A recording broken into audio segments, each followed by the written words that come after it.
As it turned out, the arrival at Faldo took 3 days as the fleet had to use sublight speed in order to travel within the powerful gravitational influence of the local star. The scout ship the Prince deployed upon their entry into the Kyone system departed from the rest of the fleet and went to Gintrax while the rest moved to resupply at the only inhabited rock in the system. In the meantime, Commander Redford Kalon had taken him under his wing just as the Prince had ordered and taught him everything he needed to know about his new duties, responsibilities, and what was expected of him. In short, he was now supposed to lead small groups of Marines and a squadron of fighters, or serve as a division officer in charge of keeping order and solving logistical issues within his division. 3 things he had absolutely no idea how to do. But even if that wasn't the case, being a commoner further limited what he could do. Thus, Commander Redford had simply taken him as his personal aide. Not an inglorious position for a mere commoner, to be sure, but that had just proven that his newly attained rank was just for show. Wyatt waited patiently next to the simulation training chamber his direct officer was making use of while other officers murmured just below his hearing range, but their eyes were on him all the time. "I wish I could punch some of these blue bloods right in the face and show them they'll bleed just as well as I," he thought bitterly as he caught a snide glare from a female officer before she entered an empty training chamber. The chime of the training chamber rang, and the door opened on the oval-shaped room. The older gray-haired man stepped out with a disapproving gruff, and Wyatt could see why. On the screen he was monitoring, the result was marked as a failure of whatever GVK 990 simulation was. This was Redford's 7th attempt and his 7th failure. "Do you require anything, Commander Redford?" Wyatt asked respectfully, noticing that the glares and murmuring suddenly stopped the second Redford exited the chamber. "A meal will do," the older man replied. "Come, Lieutenant Wyatt, I'm certain you must be famished." "Sir," he replied, bowing his head and walking next to his commanding officer. As they walked, Wyatt spoke up. "Commander, may I ask you something regarding your training?" The older man exhaled loudly, but only half in frustration. "Is it about the simulation?" "Indeed so, Commander. I must confess I hardly ever got a chance to train in a chamber. Most of my training was conventional, as per the Academy's traditions and requirements, of course, so I am unfamiliar with the training available to the nobility," he replied sincerely. "Why would you allow commoners to get even a glimpse of a chance at showing you up, right?" Redford actually slowed his pace as he turned to look at Wyatt. "How many times have you trained in the chambers?" Wyatt blinked, confused. "A dozen times, maybe 2 or 3 times more." "I do not recall the exact number, Commander, and I was only allowed to run the basic piloting exercises needed for my practical exams." "That shouldn't be the case. More so for a warrant officer. You should have over 1,000 hours of registered simulated training at least to have achieved that rank," Redford asked, surprised and intrigued. "I suppose," Wyatt replied with a shrug, "but I always aced my practical exams and, let's just say some of my teachers and instructors hated my guts," he replied, embarrassed. "Not enough to want me expelled, but enough to try and sabotage me every now and again. Nothing serious, I assure you.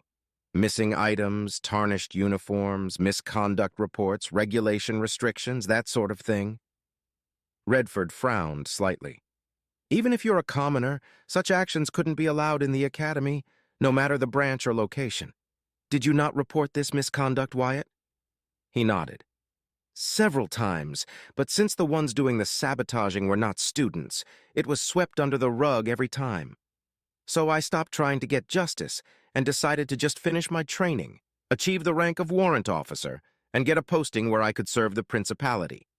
Being a garbage hauler was not what I expected, and certainly not in the lingering systems," he said, hiding his resentment. "Now that I recall, you mentioned you were part of the 3rd Fleet's 2nd Frontier Corps. As lackluster as the 3rd Fleet is, sending a warrant officer as a garbage hauler seems to me less like a grave oversight on the part of the commanding officers and more like a humiliating tactic meant to punish someone for a grave offense." His furrowed eyes softened. "What did you do, Wyatt Staples?"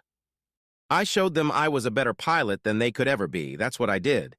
I didn't gloat, I didn't rub it on their faces more than once or twice. Even so, my grades and actions spoke for themselves, and they hated me for it. I kicked the ass of every instructor set against me, and I put to shame everything my teachers think they knew about combat. My classmates, both commoners and nobles, knew I was better than them, but they only pushed me aside. Unlike the pricks that wanted to tear me down, he thought angrily, but didn't allow it to show. I only did what was asked of me. Every test they set, I passed. I may or may not have made an unsavory comment about their lackluster performance in comparison to mine, given they were my instructors, but nothing worse than that. I believe my records should be on the Third Fleet's data center, he chuckled darkly, although they must now either flag me as a deserter, KIA, or as a traitor. The Third Fleet sided with Duke Draymore, after all. Redford's eyes went wide with surprise. How do you know that? He asked hurriedly. No one outside the top chain of command knows that yet? Wyatt shrugged. The Third Fleet has always been referred to as a joke, even in the Academy. The Dead Man's Fleet, they call it. A leftover fleet without a single battleship in their ranks, and with more outdated ships than actual experience, commendations, and achievements in their history. So either a mutiny happened or the admiral in charge sided with Duke Draymore's faction. Malcontent and a chance to be on the right side of history pushed them to that decision, I think. I didn't know about the coup or any political problems between nobles since I was stuck at my posting until I was lucky enough to lend aid to you, Commander. Even so, the Third Fleet is scattered, and I'm sure there will be many deserters, mostly commoners in postings similar to mine, once the news of the coup spread to the public, he replied, not mouthing his last train of thought. Any disgruntled noble would take such a chance to better the standing of their houses, uncaring of how many lives they have to sacrifice. Redford was momentarily stunned, then sighed. You are correct, Lieutenant Wyatt. Admiral Cornelius Tigan sided with Duke Draymore.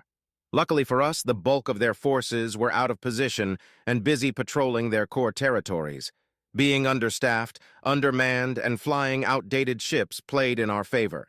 The fact that you could deduce that on your own with little input means that many more already know, or at least suspect this, and none have been forward to speak out. Most likely, sir, Wyatt replied, still feeling uneasy about receiving direct praise, washed out as it may be. It seems we sidetracked from your original question, but you have given much to think about, Wyatt, Redford sighed. To answer your question, the simulation I attempted is one of the infamous unwinnable scenarios. They are not meant to be won, but to last as long as possible and achieve an honorable end.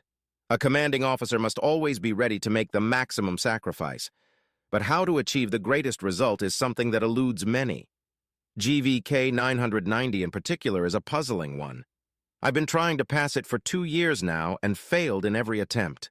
It must be one hell of a difficult simulation if even a commander is struggling with it so much, Wyatt thought with some pity for his commanding officer. I don't know what to say, Commander. It is the first time I've ever heard of such types of simulations. Indeed, Redford replied, eyeing the black-haired commoner-turned-lieutenant. Tell me, Wyatt, have you received your implants yet? My what? Wyatt replied, flabbergasted. Implants? What implants? I'm a commoner. Anything besides my ID implants would be wasted on the likes of me. That is most strange. I was certain I had flagged your appointment this morning, Redford said, and his dull gray eyes flashed for a moment with barely noticeable blue light. You were rescheduled without my notice. It seems I will have to deal with this matter personally. Sir! Wyatt came to a halt outside the mess hall, turning in full to face his commanding officer. I'm just a commoner. I wasn't aware I would be receiving implants of any sort. Surely they can be put to better use on worthier people, he said carefully. You are a lieutenant now, Wyatt Staples. Commoner or not, your rank cannot be ignored and must be respected for nothing else other than that alone. You shall receive your implants after we have our meals, he said seriously, and then offered a small but sincere smile. Now, I believe the door must be opened? Wyatt blinked, blushed in embarrassment, and quickly turned to open the door for Commander Redford. Following the imposing man, he felt a tinge of respect blossom within him. The mess hall was full and divided into 3 segments.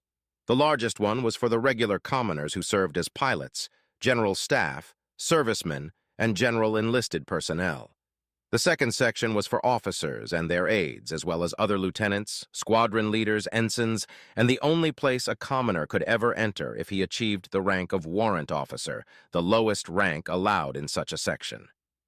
The third section was meant for senior and commanding officers and was, of course, a closed-off section filled with their own private chefs and rations.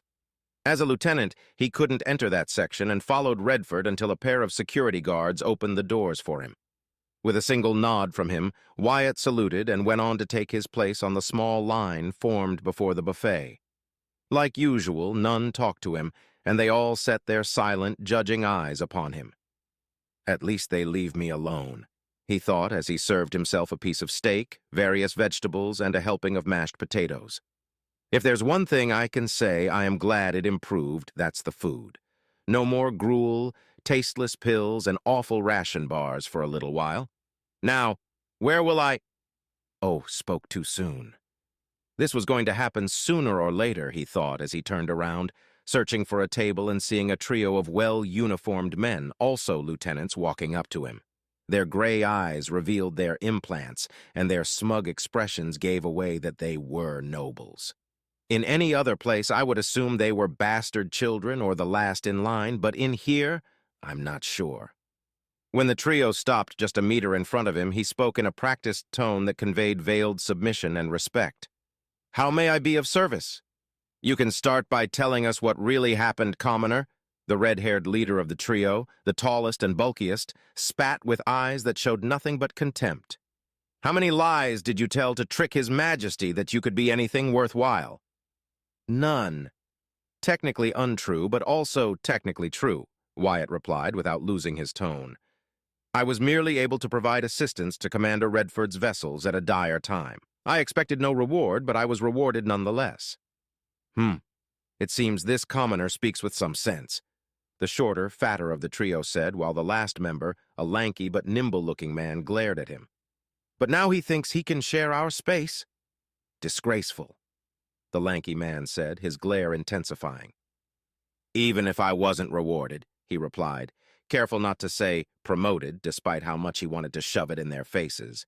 "I was a warrant officer, and, according to regulations, warrant officers are allowed to dine in this section. If my presence offend you, lords, I shall leave." The red-haired man smirked. "At least you know your place. Very well, commoner scum. I shall forgive your transgressions if you do one simple task for me." His smirk widened. "Bark, like the lowly dog you are." "Is this blue-blood idiot for real?" Wyatt thought, bemused. "Oh, he is serious. How far is he up his own ass?" "No matter," he thought before clearing his throat. "Bark! Bark! Bark!" Wyatt barked as best he could without a shred of shame in doing so. The three nobles were stunned, along with the rest of the mess hall watching the confrontation proceeding. He noticed some were stunned cold, others groaned, disappointed that there would be no blood involved, and the rest simply didn't care enough to spare more than a few seconds of their attention. The three nobles, though, began to laugh. They laughed for several moments until Wyatt spoke up. "Will that be all, lords? Leave our sight, mongrel," the red-haired one ordered. A moment later, the trio left without another word directed at him, but were now celebrating the humiliation they dished out. "Fools," he whispered to himself in a tone so low he barely heard it, while a triumphant smirk adorned his lips. Searching for an empty table, he sat and began to enjoy his meal, unaware that other eyes had been set on him since the moment he entered the mess hall.